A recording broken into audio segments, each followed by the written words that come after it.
can I file a Chapter 7 if I own a home and I am current on my mortgage payments? Yes, you can file a Chapter 7 and be a homeowner. That's not a problem. The issue is whether or not you have significant equity in your home to the point where you would lose some of that equity to a trustee.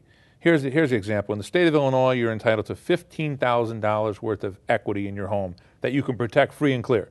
If it's a joint case, husband and wife, you can combine that $15,000 and make it $30,000. What if my in-laws are on the house too? Well, your in-laws have an interest in the house beyond the exemption amount, so trustee would have to pay them their fair share, whether it's 50% or 25%, whatever they have. But they wouldn't, say in a case like that, they wouldn't get they're not filing, so they wouldn't get $15,000 exemption? No, they get the full share. So if they're a 50% owner, the trustee has to give them 50% of the equity right off the bat and just work with the remaining 50% and then that for the 30, debtor. And then that the $30,000, $15,000 apiece would come in to play. Right, and there's also the cost of sale. You do real estate, so you know if you have a house worth $300,000 to sell that, you're going to have an expense. 5% for realtor commissions.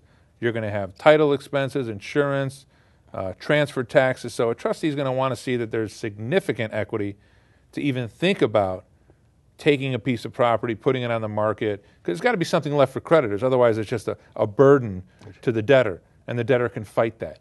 So the equity is a consideration there, and I want to make sure that they have the right equity listed, not just what they think the house is worth, but what it's really worth. So we either want a realtor's opinion or an evaluator, an appraisal. We don't want them to pay for an appraisal, but we want to find out with some certainty what that property can go for in the open market. Yeah, that's a good question, because I think a lot of people think that if they own any kind of property, they're kind of stopped from filing a bankruptcy, and that's not true, because even if you can't do it under 7, you might be able to do it under the 13. Right. There's a complete misnomer out there that people think because they own a home, they can't do a Chapter 7. They have to do the Chapter 13, which is the home saver case for the most part. Not true. And especially more and more today, as equity in homes is dropping or has dropped, there's more and more people that are either underwater or have very little equity, and they're entitled to a Chapter 7.